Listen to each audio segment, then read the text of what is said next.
Welcome to the Global Marketing Show, the podcast for all things international business. I'm your host, Wendy Pease, president of Rapport International and a translation expert. Come along with me today as we talk to an expert in the global marketing world about facing their biggest fears, hearing about mistakes they made or saw, discussing best practices, and sharing fun travel, language, and culture stories.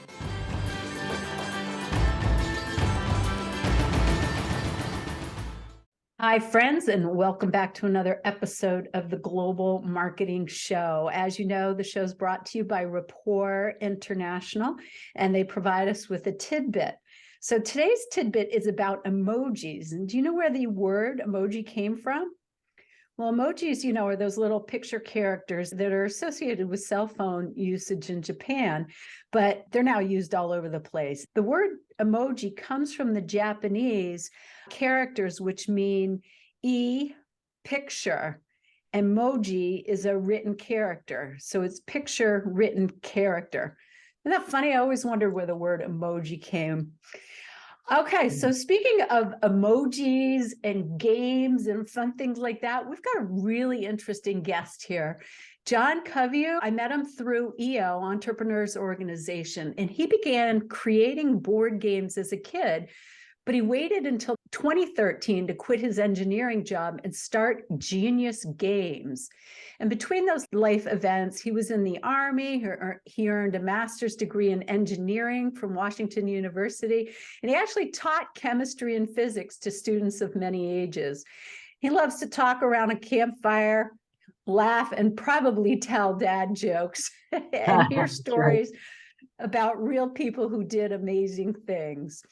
So, John, we got to ask, do you have a good dad joke to start us off with? Oh, goodness. I threw that one out at you. Have you heard the one about the sidewalk? No. Yeah, it's all over town. Here you go. It's funny, I forgot about that in my bio because I'm actually leaving tomorrow morning to take my kids camping with a couple other dads, and it's a great time to sit around the campfire and just hang out. So that's what I'll be doing all weekend.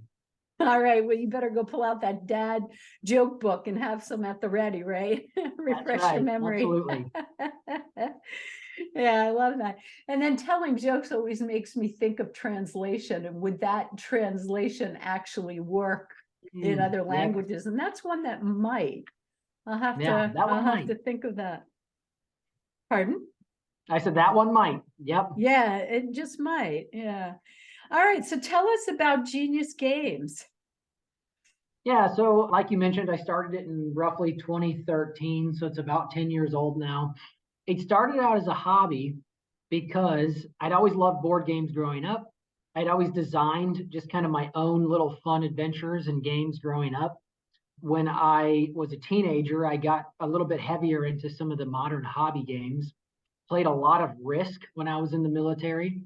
And I also really fell in love with the sciences while I was in the military, reading textbooks about, how atoms worked and the size of the universe was actually very therapeutic when you're in a combat zone, wondering, why does this person across from me hate me so much? There's so much about us that's in common. And so thinking about science, it was actually very therapeutic in that way. When I came home from Iraq, I finished my degree in engineering. My undergraduate was in environmental biology and then a master's in engineering. And as I was learning a lot of this stuff, I thought, boy, I spent a lot of time playing board games and playing games with my friends. Why are there no games out there themed around like science concepts instead of zombies and dragons and ninjas and science fiction and fantasy?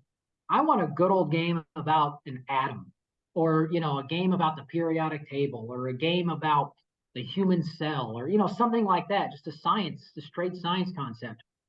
There were none, so I started making some of my own, playtesting prototypes and whatnot, and I realized that making a good game was actually far, far harder than I thought. Most of the early designs I created were pretty terrible, but I just kept at it, and I joined some meetup groups of other game designers and play tested all of my products many times over and over and made them better and made them better. And finally, we had a few games that we thought we were good enough to publish. So I found an artist to create some files, found a factory in China. We first started in the US looking for factories, and then found some cheaper places in China that could produce better quality for less cost. And we launched a Kickstarter campaign, and we made our first dollar of revenue, I think October of 2014. And we launched our first game then. And since then, we have published, boy, I would say about 40 different products, maybe even we're in the 50s now. We've made somewhere probably around $2.5 to $3 million through Kickstarter campaigns, and probably another few $1,000,000 through Amazon. And we sell to a lot of different retailers and distributors across the US and across the world. And maybe the biggest retailer is Barnes and Noble, and then in the UK, it's actually called, I think, Waterstones. And that's probably the biggest of all of our retail distribution networks. But yeah, that's the 1,000-foot summary of Genius Games. What's your favorite game that you've created, and who's it targeted to? Like, Yeah, I like science, but the science that I like is outside hiking in the woods and learning about plants and touching and feeling with body. So, the only science type game I can think of is that operation game that buzzes when you hit the side. So it sounds like yours are intellectual, but what makes me want to play it, and who are they targeted towards? Yeah, most of our games are, so the answer is actually a little bit different now than it was, 10 years ago. 10 years ago, the answer was we were targeting a gamer, so usually an adult, who really just wanted a different flavor of games. Someone who just didn't want more science fiction or fantasy, but wanted real science. And along the way, we've adapted that a little bit because we've created a few different lines of products. So now we have smaller games for kids. We have lighter card games and games that are not so science intensive. So there's a game called Ecosystem. It's probably our best-selling game. It's basically a game about an ecosystem. You have these little cards, and you're passing them around the table, and every time a hand gets passed to you, you get to choose one of the cards from the hand, and it's things like a bear or a hawk or a bee or a river or some kind of habitat, and you're placing them into a grid on the table and trying to build a habitat. And the different cards score dependent upon what they're next to or what they're closest to or what they're adjacent to or what they're not close to. Like wolves want to be off in a pack by themselves. And so that's a really fun, light game, not hard science, family friendly, easy to learn. But then we have some other games that are, we have a game called Ion, a compound building game. It's about taking positive and negative ions and building neutral compounds. That's like, chemistry 101. You're going to learn about that in chemistry class. And then we have bigger games about the human cell or about Mendelian genetics. And then smaller math games for kids. And then we recently actually started publishing a full line of double-sided jigsaw puzzles for young kids, floor puzzles that are, some are about dinosaurs. You have a dinosaur on one side and the skeletal structure of a dinosaur on the other. And then we have anatomy puzzles, so a tiger, a shark, and an owl. You have a picture of a tiger on one side, and on the other side, you flip it over, and a certified medical illustrator who studied at Johns Hopkins University did a full anatomy illustration of the tiger. So on one side's the tiger, on the other side's the anatomy. So things like that. We're just trying to get creative and think about, how can we just make people fall in love with science through play and activities and games. Wow. That's fantastic. Okay, so you have this great idea. You start, they sound fun, not boring. So right. It's not geared towards formal education in the school, but really bringing the family in and a social event to play. That's exactly right. Yeah, our goal was to create games that gamers would choose to play and scientists thought were accurate and correct. And in that way, gamers will play it because they think it's fun. Families will play it because it's constructive and it's fun. And science teachers would pull it in the classroom because it was science accurate. And they could use it as a tool in their classroom. Okay. So you create this, it's in English, you're based out of the United States, and you decide to go international. How did you make that decision? Yeah, it's a good question. So kind of the first step was we were going to a number of different conferences throughout the US. The largest one is called Gen Con. It happens in Indianapolis once a year. There's about 100,000 people from mostly the United States, but also all over the world who attend that convention. And then there's also another convention called GAMA, the Game Manufacturers Association of America, or something like that. And that's usually in April. And it's just for publishers of games and hobby kind of products, and then retailers, distributors, or licensing partners. And so we first got introduced to a few of these distributors, and the idea of distribution is the distributor is going to buy product in volume from you. So they're not going to buy 10 units or 20 units. They're going to buy like a few hundred or a few thousand units. They're going to freight it over to their country overseas, and then they're going to sell it to their retailers or customers in those countries. And so we were already in distribution in the US for a few different larger distributors here that focus on the hobby, focus on games and toys and that kind of thing. And so we were approached by a few of these distributors, first in the UK, and then also in Australia and some in Canada, because those were English speaking areas. And so it was really easy first to get us to basically, we were not really the exporter. We would just ship, and we learned, through a lot of trial and error. We would first ship the products directly to their warehouse, say in England or Canada or Australia. And we realized, well, that's not economical because we can't afford to ship, say a half a pallet or a few cases to a retailer in a different country. And so a lot of these larger distributors, what they'll do is they'll set up a freight forwarder in the US. So usually in New York or somewhere like that. And they'll order products from a whole bunch of US manufacturers or US publishers. And then they'll combine all that product onto one container and then ship that container from New York to wherever their port is. And in that way, they're not sending lots and lots of little tiny shipments. They're very efficiently taking advantage of economies of scale and just shipping one larger container and splitting that cost amongst all the products on that container. So now we have a policy where we'll ship free anywhere in the US to retailers or distributors, but we won't ship overseas. So they have to have a freight forwarder in the United States. And that's how we really first started branching out, is through these conventions, setting up this international distribution network. Travel to any of the international markets, or have you all done it through the local conferences? Yeah, so I mean, we started out local. There are a lot of international conferences. There's one in Nuremberg. We've never attended it, but it's basically a global show for toys and games. We do, or have in the past, attended Essen Board Game Convention. That's actually the largest board game convention in the world. And while we are there, we would meet new distributors and retailers. And like there's only so many distributors across the world who are doing specifically board game publishing like we are.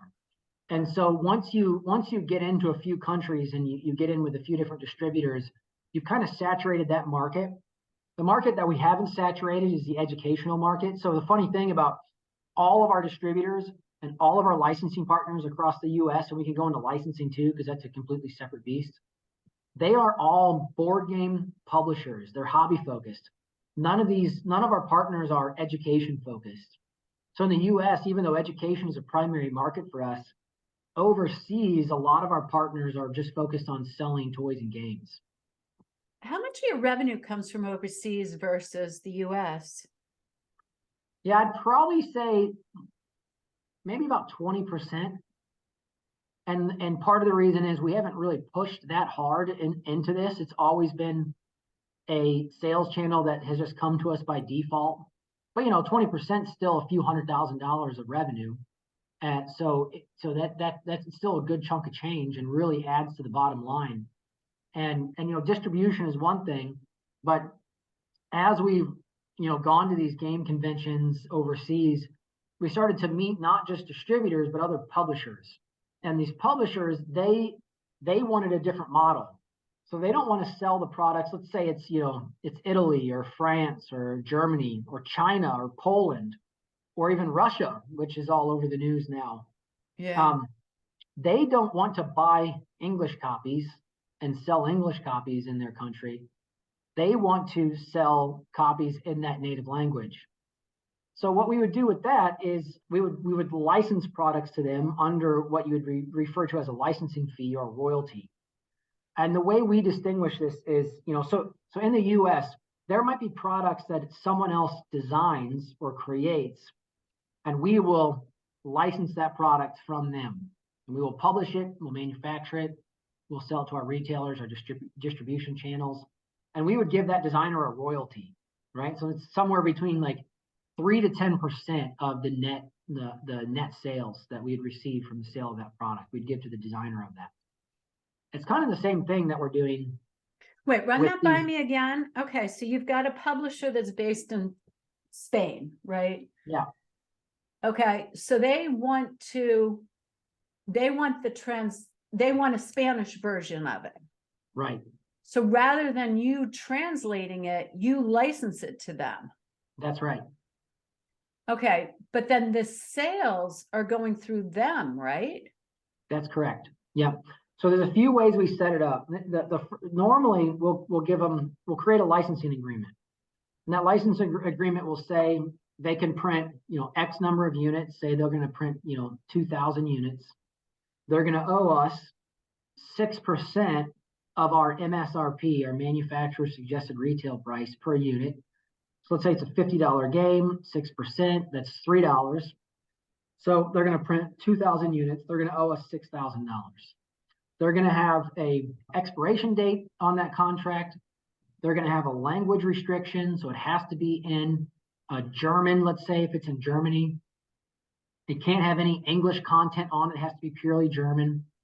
They're going to get a geographic restriction. So they can either sell all across Europe or just in Germany or worldwide, wherever it is. There will be usually a deposit. They have to they spend 50% of whatever that total licensing fee is to get the files from us. And then they take those files, they will translate everything, and then they will update the files with the new translated language. And then we'll review it, make sure the files still look good. And then they'll either use their factory or our factory to print those products. And usually what we'll try and do is print their products along with an English reprint. That way they're using our factory and we can control the quality and make sure that the same material is being used for both the English and say the German or the French or the Chinese versions. And then wait, so you print the one that's translated and then you also print an English one so they can just eyeball it. Right. We'll try and print both of them at the same time at the same factory, because we're already printing these at the factory that we use in English. And so if they're also going to print the exact same game, but in a different language, that means the materials are identical. Only the ink is different. And so we're going to get a cheaper cost per unit because we're printing more units. Okay. All right. So you're in 50 countries in 7 to 8 different languages still? That was a couple of years ago. Yeah, I think it's a lot more now. I mean, we have most major languages plus a lot of more unique languages. So we're obviously English, Spanish, French, Italian, German, Chinese, Hebrew, Polish, and we have a Russian license that also sells into the Ukraine. And I'm probably forgetting some. I think we have a few languages in Korean, a few in Southeast Asia. So yeah, there's quite a few languages now, and they all kind of work under that similar licensing type of agreement. So how many Spanish-speaking countries are you in? That's a great question. So we license all of our products to a single Spanish publishing company called Mosqueoka, and they are in Spain. And they sell and distribute to most of South and Central America as well, except for Brazil, obviously, because Brazil is going to be Portuguese. Okay. So, I don't know. I don't know what the actual penetration is in the South American and Central American market. If you walked into a game store down there, would you actually see our products in Spanish? And a lot of that would be up to the company in Spain that has the license for the Spanish products and where they are. What kind of reach they have across the world. Yeah, that's exactly what I was wondering about, because if you had one licensing fee in Spain and then another one in Mexico, how would you control that global message or consistency across? Yeah, Um, right now, when someone gets the Spanish rights, they were large enough that we gave them global rights. So is we knew that when we first negotiated that contract with them, that they were going to get all Spanish speaking countries throughout the world. And then what about French? Yeah, when you get into French and German and Dutch, it's a little bit messier, but we did the same thing where if you're the French publisher, you get all rights in French across the world. I think the only thing we didn't do was Canada, so they can't do like Quebec or French speaking Canada. But because you've got a number of countries in Europe who speak French, and you also a number that speak German. Switzerland, if I'm not correct, is part of that. And so Right. we gave them the license to be able to sell basically in any of those countries. And now that I think about it, there's actually some countries in Africa who speak French as well. And so they are allowed to sell their products in the French language to any of those countries. And they also, every once in a while, you'll have a customer like in the United States who wants to buy the French version, and they're willing to pay the money to have it shipped from the French distributor or the German version from the German distributor. They're willing to pay the cost to get it here in the United States because it's more of like a collector's item for them. Right. We work with a toy company that has some games and Berry paraphernalia, and they sell a lot of Spanish translated materials here in the US because they're such a large. So I can see that with French and Spanish in it, well, a whole bunch of different languages in the US. Yeah. So it's really interesting to me because I don't think I've heard this before, is that you're not doing it by country, you're doing it by language, and then you're contracting with those publishers rather than using the distributors. That's right. Yeah. And then they can sell to whatever distributor they want. And there's a lot of reasons for that. When you look at like Switzerland, it's hard to say who's allowed to sell into Switzerland. And so, do we have a separate publishing company who wants to go all in on a language? And if you're geographically restricted, you're much less likely to be successful because you have to do a smaller print run and you can't sell outside your borders. But if you're going to make the product, it's going to be the exact same. One French version is going to be the exact same as the other French version. Or Right. one German version is going to be the exact same as the other German version. So why would two companies duplicate the exact same work and then sell into two different territories when one of them could have done the same amount of work and sold twice as many into more territories? So they're willing to pay us more, do a larger print run, and then they're more successful because they own global rights instead of just a smaller territory. How come you decided to work with the other publishers rather than doing it yourself? Yeah, that's a great question. The primary reason is that publisher already sells products in their language. They know the distributors, they know the retailers, and they know their own language. It would be very costly for us to have it translated, and then we don't know the market that well. Whereas with this, it's basically money up front and no work and no cost for us. So when we make $10,000 in a given month from our licensing fees, that's just $10,000 that goes into pure bottom line profit.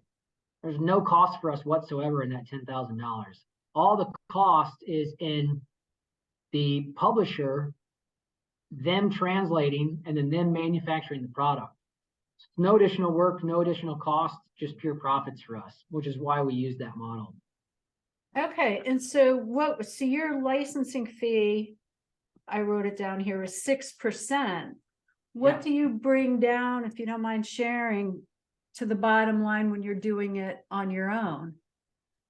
Yeah, it's probably, I mean, that's good. It's going to be different depending upon what sales channel we sell into. But I would say, our bottom line is probably somewhere around 30 or 40%, depending upon the sales channel.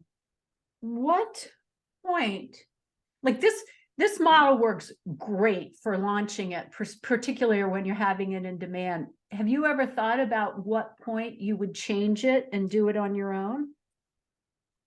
Not really, because, like, say a customer calls in and they're upset because their version wasn't right or it's missing a piece and they're speaking in French. There's nothing I can do. And so we'd have to set up, that 30 or 40% and that 6% it's not apples to apples. That 6% requires no overhead.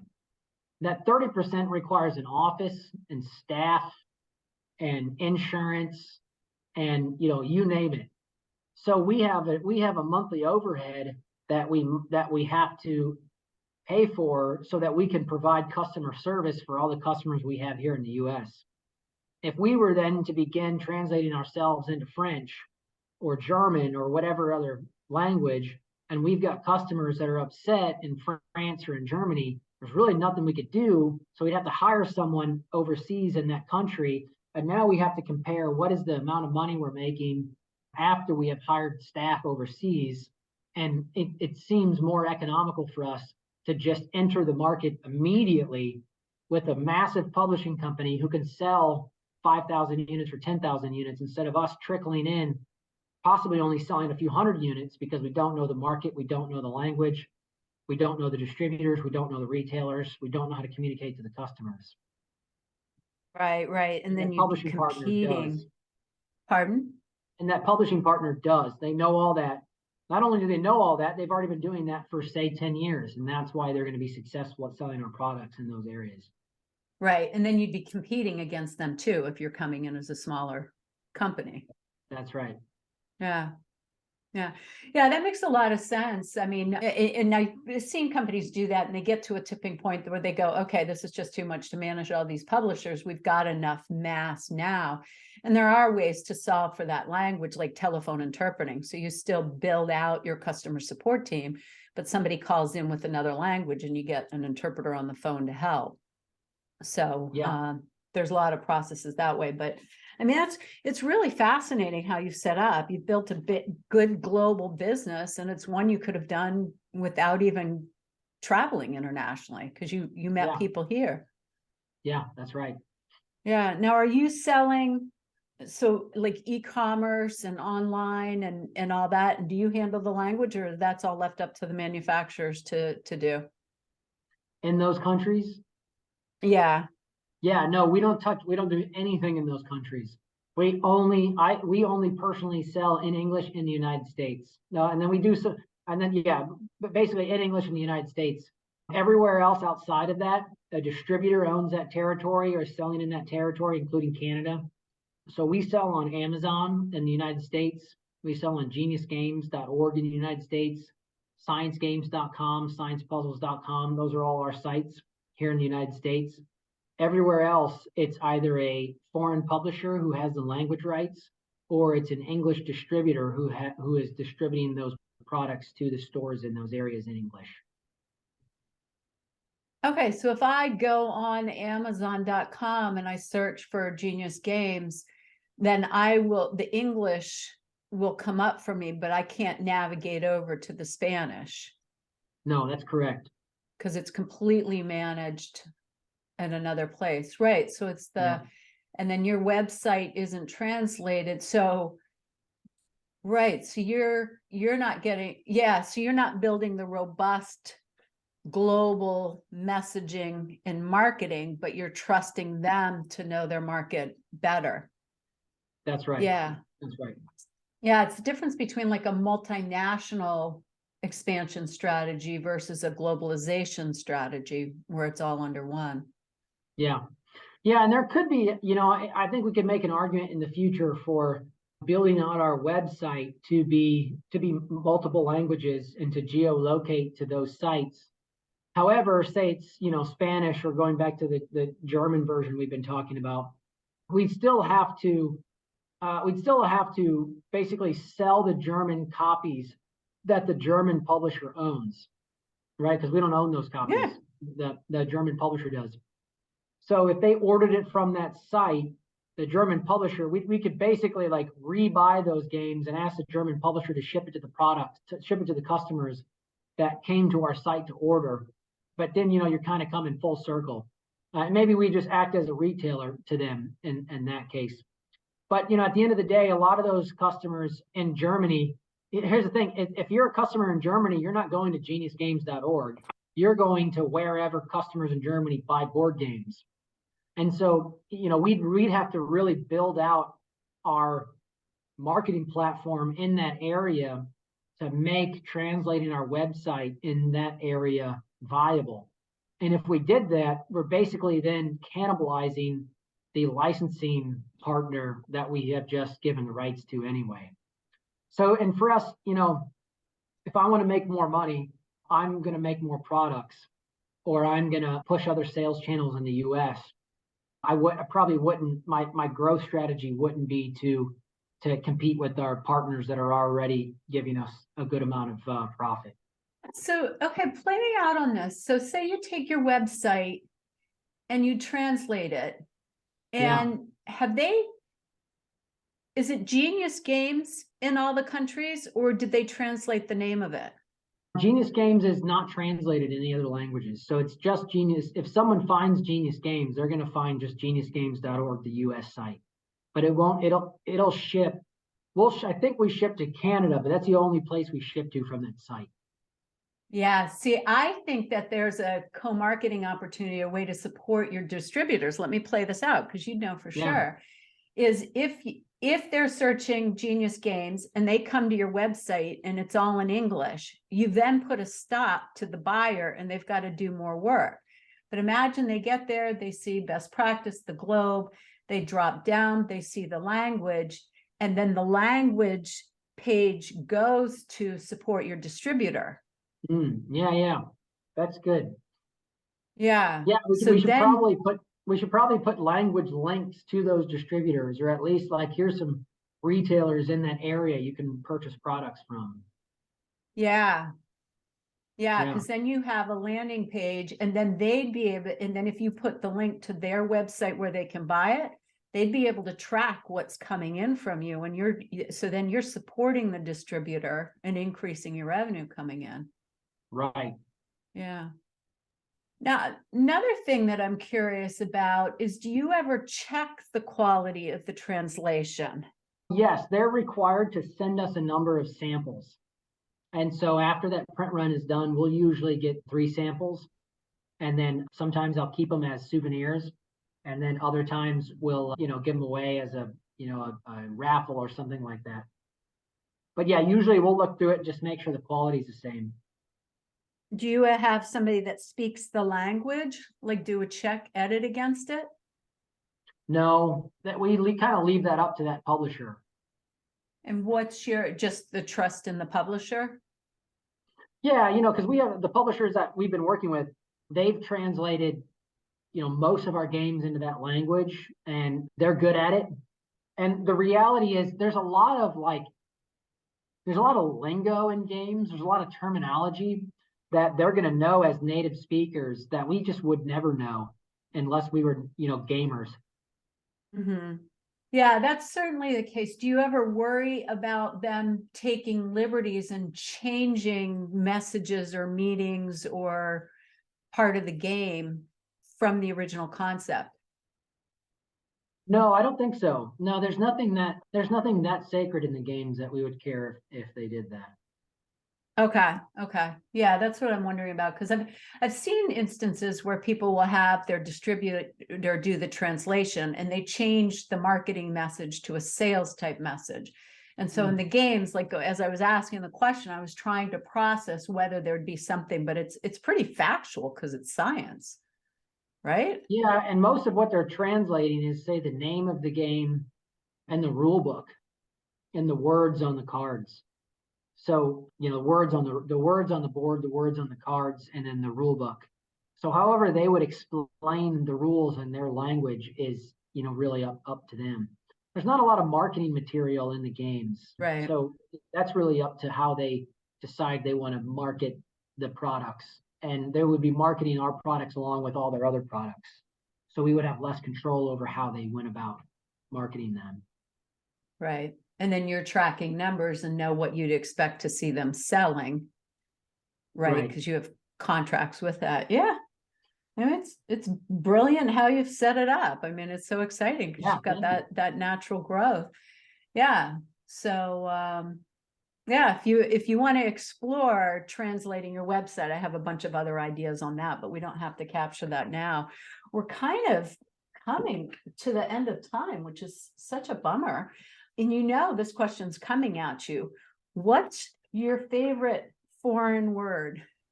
So I'd probably say the German word for butterfly, Schmetterling, I guess is my rough pronunciation of it. And the How do you reason is say it? that Schmetterling, I think that's if you're a German speaker, you're probably going, oh, that was horrible. But there's this really funny video that I saw that describes the way that German people say certain words and how aggressive it is.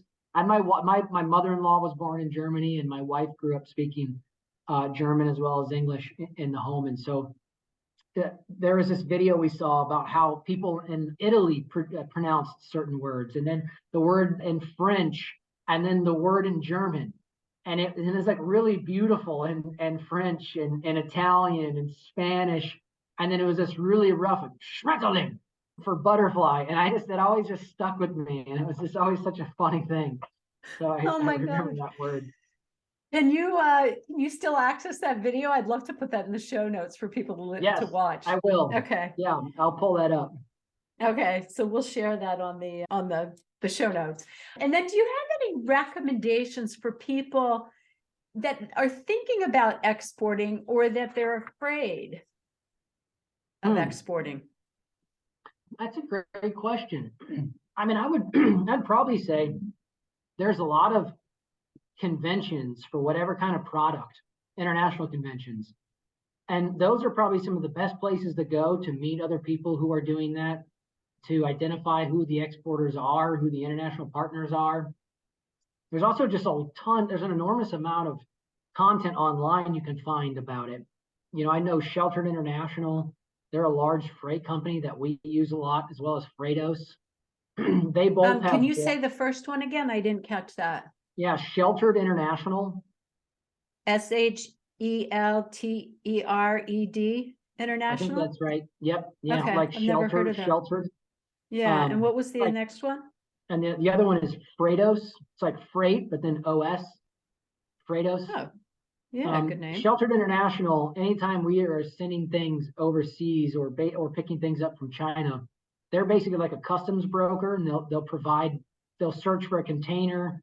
They will broker all of your documentation to get you into the United States or out of the United States. And so we just pay them, you know, if we've got a 40-foot container of product that needs to leave Shanghai, we'll just call them and say, hey, we've got this product. It's FOB, freight on board, or it's X Works, meaning pick it up from the factory. Can you give us a quote to get it from the factory to our US warehouse with all customs and duty paid? And I say, yep, that'll be, you know, $7,569. And say, great. And then they take care of that whole shipment, and we pay them that amount of money to move that product here. There's also Freightos, which is sort of doing the same thing, except you don't call a person or send an email to a company. It's an online tool that brokers it out for you and then tells you, here's all the options you have to send that shipment.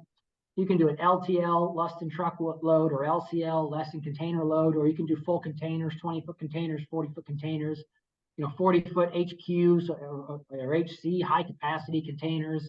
So depending upon what you have, they're like an online broker to basically tell you, here's the fastest shipment, here's the lowest price, here's the highest reviewed freight company, and then you just book it right through Freightos. And what I was mentioning was they all have blogs, and so you can just read a lot of the blogs and learn about, you know, what's happening in the movement of product overseas. Okay, so go to conventions to meet people and learn, and go to your product, you know, whatever your products are, go there, and then go online, particularly to like freight forwarders or logistics people, and read their blogs and read. Those are great ideas. Any other ideas for people who are interested in learning more how to export? I mean, call Wendy. Thank you. Yeah. Don't Yeah. call me. I'm too busy. Did you ever connect with your state export rep? Didn't I put you together with that person? Yeah, they've got a great program where we went to a few conventions overseas and they paid for a plane flight and the convention fees and some marketing materials for us to go demo product overseas. So that was great. Wow. Okay. I think that's the STEP program in Missouri here. Yes, it's called the STEP grant. If you're in any state in the United States, call me and I'll connect you to your STEP grant representative so you can find out how to access flight, conference fees, and what else did they pay for? The flight, the conference fees, a hotel room, and I think some marketing. I mean, it was like, I think they reimbursed us like $6,500 to go to the Essen game convention. It was a great rebate. That's fantastic. I'm so glad that worked out because I had wondered. Yeah, and so there's the trade advisors from every state and then the federal government that will help. All right, so John, where can people reach you or learn more about your games? Yeah, you can, I mean, obviously you can go to Amazon.com in the US and search for Genius Games. You can go to geniusgames.org or sciencegames.com or sciencepuzzles.com. You can reach out to me, my email, john@geniusgames.org, if you want to reach out to me specifically. Thanks so much for taking the time out of your busy schedule to talk to me today. I really appreciate it. Yeah, I had fun. Thanks, Wendy. Good. Yeah, and for listeners, if you want to know more, go find him, or you can go to our Global Marketing Show podcast and listen to other people that have fun experiences like this to share. You can find it on where you listen, Spotify, Apple's, or you can just search Global Marketing Show online. So thanks so much for listening. Forward this on to anybody that you know that is in the gaming industry. I'm sure they find it fascinating. We'll talk to you next time. That's a wrap for this session. A big thanks to you for listening to the Global Marketing Show. Hope you had just as much fun as I did. New sessions launch weekly on all places you find podcasts, Apple, Spotify, Google Play, and of course on our website. If you know someone interested in this topic, please tell them about us. Au revoir for now.